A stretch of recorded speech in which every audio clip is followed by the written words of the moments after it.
Hey guys, welcome back to the library. Get your ass in here because we got on this subset. So, if you've been in gaming as long as I have, since basically Pong, you know that in the early days, Batman had a pretty good vibe going for him. There was a really good, if not entirely related, Batman game on the NES that was tied to the Michael Keaton movie, and then the Super Nintendo and Sega Genesis from different companies got their versions of Batman Returns, based on the follow-up Michael Keaton movie. It wasn't until the PlayStation and the Sega Saturn that things took a horrible, horrible turn for both the movies and the video games. And today we're going to talk about that from a subset collecting standpoint. These aren't full reviews of the games. I'll save that for later. There are 4 Batman games for the PlayStation, and without digging too hard, I think they're the only DC games on the PlayStation. So if you're looking for a full set or just looking to collect all the Batman games, you need to approach the PlayStation with a little bit of kid gloves and forgiveness. So the first game out of the bat, we're not going to cover much because I already covered it in the palette cleansing episode, which I'll link up in the card area.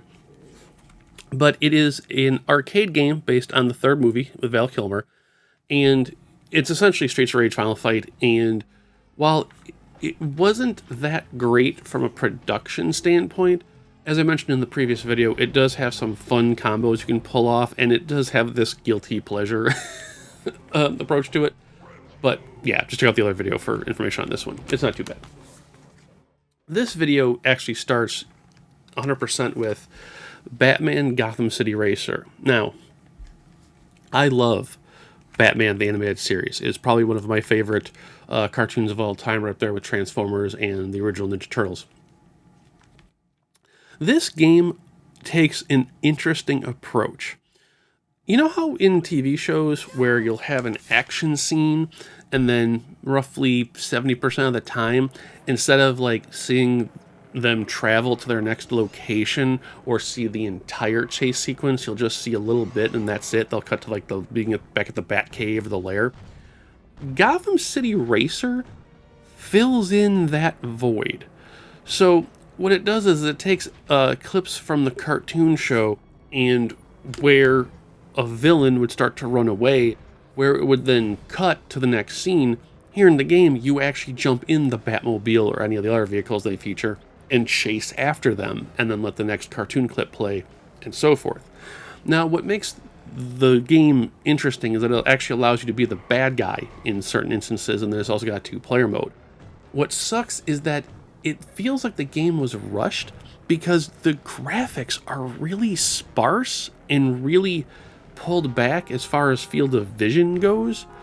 So that and the control is terrible. Like you can see in my footage here, like the first stage is literally just bouncing off the walls while you're trying to figure out what in God's name is going on with the controls.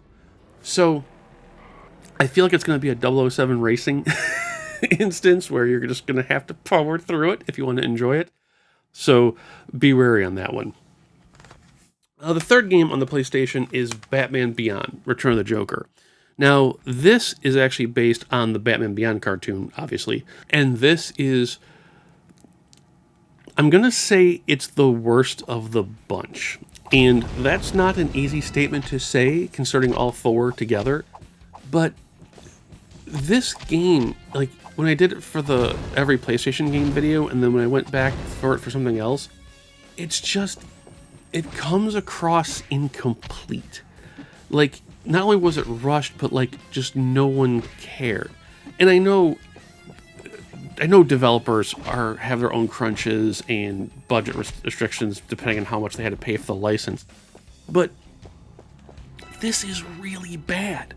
Like, the old 16-bit games like Final Fight and Streets of Rage are superior to this in practically every way. And what doesn't make sense is just how stiff Batman is in this. Like, you're essentially a 2x4 walking around using different weapons, but like, it's so bland and the music is just repetitive, and it was such a good cartoon show, and this deserves so much more. Like, absolutely so much more. Now, the last game in the series is probably one of the most infamous games on the platform, but it does have merit in its vision, if not its execution. And that is Batman and Robin, based on the movie, obviously, with, I can't remember his name now. This game's terrible. It's terrible with a giant asterisk. And what that asterisk is this was probably clearly rushed just to try and make as much money off it in retrospect to the movie and the hype around the movie. What they tried doing with this game is essentially what we got with the Arkham series on the Xbox 360 and the PlayStation 3, which was to give Batman an open world and let him use his detective abilities. Like, you actually have to collect clues and piece together fragments of clues and drive around an actual, I wouldn't call it open world Gotham, but it technically is a sort of like open area Gotham City. And you get to drive the Batmobile just like an Arkham Knight, and you have to use your skills to figure out where to go, what to do. You have to be at certain places at certain actual times in the day. And this probably could have had a chance, but like, when it comes to video game logic, so many things just don't make sense. Like, in the middle of trying to do a crime scene, you can go up to a payphone and get a token, and then take the token or the coin and go to a newspaper box and get some health back. How does reading a newspaper give you health? Like, there's no clue in the newspaper. Or like, it would tell you, hey, you're coming up on a police car. That means there's a crime scene. So you get out to go investigate the crime scene, but there's nothing to really investigate, and you're literally being hit by oncoming cars, and you can run over pedestrians, and you can like literally drive past muggings, and it's just like, the game is so poor in its execution. Batman, who has trained with multiple martial arts masters and physical training for years to become who he is, jumps like he is a piece of plywood. He literally just vertically goes up and vertically goes over, and it is the most depressing visual I've ever seen in a Batman game. And that includes Batman Beyond. But like, as I mentioned with the Arkham games, like, it at least planted the seed for the idea to allow Batman to be an actual investigative force. And I tried legitimately playing this for the every game video and for this video, obviously. And after 10 minutes, it's just like, no. Like, in its current form, no. When I eventually have to do the review, I'll be curious to see if a Game Shark can help. Not so much with like infinite health or like unlock all the items, but like, depending on what codes are available, to see if it can at least give it some breathing room to be enjoyed as it was intended.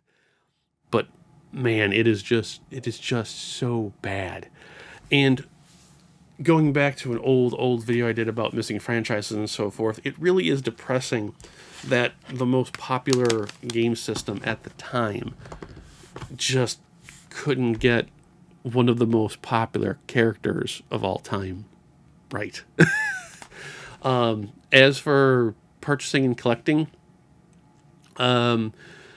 with how much Batman Forever is going for, I don't know what the other ones are going for right now, because I figured it might be a conflict of interest with my eBay affiliate link down below.